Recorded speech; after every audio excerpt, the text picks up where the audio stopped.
제10장.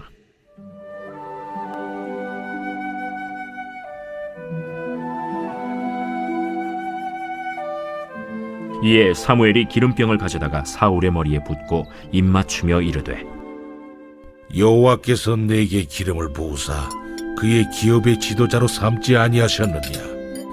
내가 오늘 나를 떠나가다가 베냐민 경계 셀사에 있는 라헬의 묘실 곁에서 두 사람을 만나리니 그들이 내게 이르기를 내가 찾으러 갔던 암나기들을 찾은지라. 내 아버지가 암나기들의 염려는 놓았으나 너희로 말미암아 걱정하여 이르되 내 아들을 위하여 어찌하리요 하더라 할 것이요. 네가 거기서 더 나아가서 다볼 상수리 나무에 이르면 거기서 하나님을 배우려고 베델로 올라가는 세 사람을 만나리니 한 사람은 염소 새끼 셋을 이끌었고 한 사람은 떡 세 덩이를 가졌고 한 사람은 포도주 한 가죽 부대를 가진 자라. 그들이 내게 문안하고 떡 두 덩이를 주겠고 너는 그의 손에서 받으리라. 그 후에 내가 하나님의 산에 이르리니 그곳에는 블레셋 사람들의 영문이 있느니라. 내가 그리로 가서 그 성읍으로 들어갈 때에 선지자의 무리가 산당에서부터 비파와 소고와 저와 수금을 앞세우고 예언하며 내려오는 것을 만날 것이요. 내게는 여호와의 영이 크게 임하리니 너도 그들과 함께 예언을 하고 변하여 새 사람이 되리라. 이 징조가 내게 임하거든 너는 기회를 따라 행하라. 하나님이 너와 함께 하시느니라. 너는 나보다 앞서 길갈로 내려가라. 내가 네게로 내려가서 번제와 화목제를 드리리니 내가 네게 가서 내가 행할 것을 가르칠 때까지 7일 동안 기다리라. 그가 사무엘에게서 떠나려고 몸을 돌이킬 때 하나님이 새 마음을 주셨고 그날 그 징조도 다 응하니라. 그들이 산에 이를 때에 선지자의 무리가 그를 영접하고 하나님의 영이 사울에게 크게 임함으로 그가 그들 중에서 예언을 하니 전에 사울을 알던 모든 사람들이 사울이 선지자들과 함께 예언함을 보고 서로 이르되, 기스의 아들에게 무슨 일이 일어났느냐? 사울도 선지자들 중에 있느냐? 그곳에 어떤 사람은 말하여 이르되, 그들의 아버지가 누구냐? 한지라. 그러므로 속담이 되어 이르되, 사울도 선지자들 중에 있느냐 하더라. 사울이 예언하기를 마치고 산당으로 가니라. 사울의 숙부가 사울과 그의 사환에게 이르되, 너희가 어디로 갔더냐? 암나기를 찾다가 찾지 못하므로 사무엘에게 갔었나이다.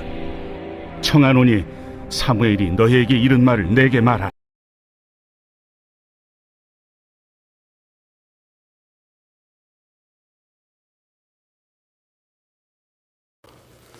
예, 오늘 장면을 보시면은요, 이제 왕을 세우는 그 장면이 나오는데요. 이것이 그러면 하나님의 신정 정치와 굉장히 배치되는 그런 모습 같지만 그 안에서도 하나님께서는 결국에 이스라엘이 원하는 정치를 열어주시면서도 하나님이 원하시는 방식으로 이 나라를 세워가심을 바라보게 됩니다. 어느 왕이든지 마찬가지인데요. 이 백성의 눈치를 볼 수밖에 없습니다. 자신을 왕으로 만든 그 개국 공신들이 있지 않겠습니까? 그들의 눈치를 안 볼 수가 없는 것이죠. 그러다 보면 결국에는 왕은 한 명인데 그 사람들은 많고 그러다 보면은 제대로 왕의 역할을 할 수가 없게 되는 것이죠. 하나님이 통치하시는 방식을 이제 왕을 통해서 오늘 보여주시는데요. 1절에 보시면은 사무엘이 기름병을 가져다가 사울의 머리에 붓는다. 즉 기름 부음 받는 장면이 나옵니다. 이것이 올리브 기름인데요. 이스라엘에서 나는 가장 풍성하고 기쁨을 주는 그런 기름이죠. 이 기름은 선지자, 제사장, 왕 이 세 명한테 기름을 붓게 됩니다. 이 얘기는 지금까지의 삶과는 이제 다른 삶을 살아가게 된다는 그런 이야기입니다. 지금까지의 삶은 아버지를 위해서 이 암나기를 찾는 삶이었다면 앞으로의 삶은 모든 이스라엘을 이끄시는 베냐민 지파뿐만 아니라 기스뿐만 아니라 모든 이스라엘을 이끄시는 하나님을 위한 삶을 살게 된다는 것이죠. 그래서 그렇게 기름을 부으십니다. 그런데 아직은 왕이 없지 않았습니까? 그래서 왕이라고 해도 왕이 뭔지를 모르기 때문에 그냥 지도자다라고 말을 하고 있습니다. 그런데 왕을 삼는 그런 장면인데 왜 수많은 사람들 앞에서 하지 않으시고 이렇게 단 둘이서 이런 장면을 진행할까요? 이유가 있습니다. 먼저 사울에게 너는 백성들 앞에 서기 이전에 하나님이 세우신 왕이다 라는 것을 각인시키기 위해서 이런 절차를 밟게 되는 것이죠. 이어서 2절에 보시면 네가 오늘 나를 떠나가다가 베냐민 경계 셀사에 있는 라헬의 묘실 곁에서 두 사람을 만나리니 그들이 내게 이르기를 내가 찾으러 갔던 암나기들을 찾은지라 내 아버지가 암나기들의 염려는 놓았으나 너희로 말미암아 걱정하여 이르되 내 아들을 위하여 어찌하리요 하더라 할 것이요. 자, 이 사울의 입장에서는 아직 이런 것들이 다 와닿지 않을 겁니다. 갑자기 자신을 왕으로 세운다? 그런 것들이 이해가 되지 않는 것이죠. 그래서 세 가지의 특별한 징조가 있을 거라는 것을 말씀하십니다. 사울은 아직 자신이 왕이 되는 것보다 아버지의 나귀를 찾는 게 훨씬 염려죠. 그게 이제 사울의 한계입니다. 그래서 첫 징조가 뭡니까? 나귀를 찾을 거니까 걱정하지 말아라 말씀하시는 것이죠. 우리도 마찬가지입니다. 우리가 먼저 하나님의 나라랑 의를 구한다고 할 때 하나님을 위해서 살아간다라는 마음을 주셔도 그러면 먹고 사는 건 어떡하지? 자녀들은 어떡하지? 이런 마음이 들죠. 너의 당면한 문제, 이것들을 내가 이미 해결해 놓았으니까 걱정하지 말고 나가라 라고 이야기를 지금 하고 계시는 것입니다. 이것이 우리의 삶과도 마찬가지입니다. 우리 역시도 정말로 먼저 하나님의 나라랑 의를 구할 때 우리가 당면한 문제들을 이미 해결해 놓으셨음을 믿고 걸어가는 그런 우리들 되기를 바랍니다.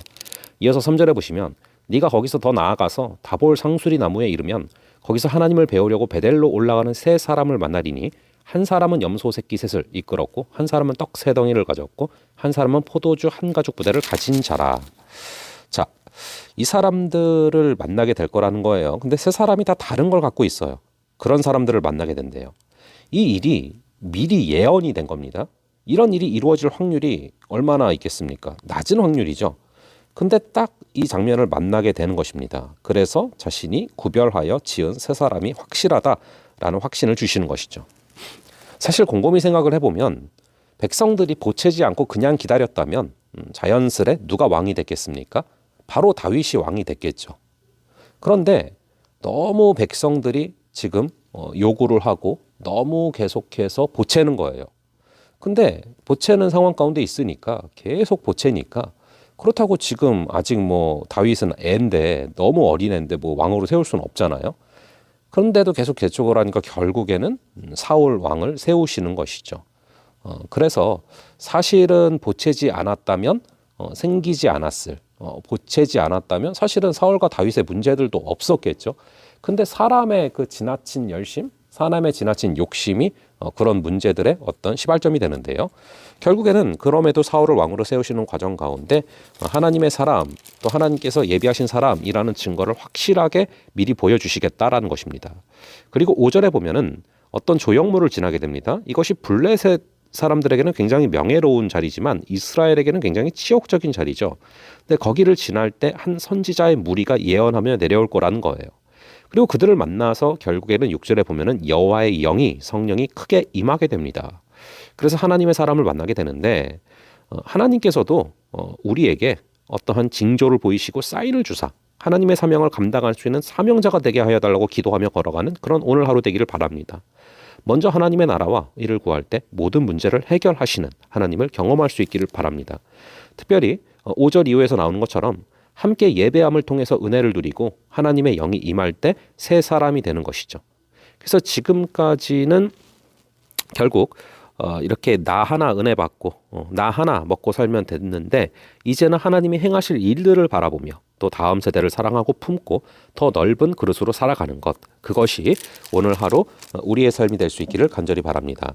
잠시 기도하겠습니다. 아버지 하나님, 오늘 말씀을 통하여서 하나님께서 오늘 우리에게도 여전히 징조를 보여주시고 우리에게도 명확한 사인을 주사 우리가 하나님의 사명을 감당하는 하나님의 사람이라는 그 마음을 허락하여 주시옵소서. 먼저 하나님의 나라와 의를 구할 때 이미 암나기를 찾게 하신 것처럼 이미 그 문제를 해결해 놓으셨음을 믿습니다. 그런 담대함으로 나아가게 하시고 우리가 예배 드림을 통하여서 주님께서 주시는 은혜를 받아 여호와의 영이 충만히 임하여서 이제는 하나님이 행하실 일들을 기대하며 살아가는 역사를 허락하여 주시옵소서. 오늘도 우리를 붙잡아 주실 줄을 믿사오며 이 모든 말씀 우리 주 예수 그리스도의 이름으로 기도합니다. 아멘. 예, 그럼 또 다음번에 뵙도록 하겠습니다.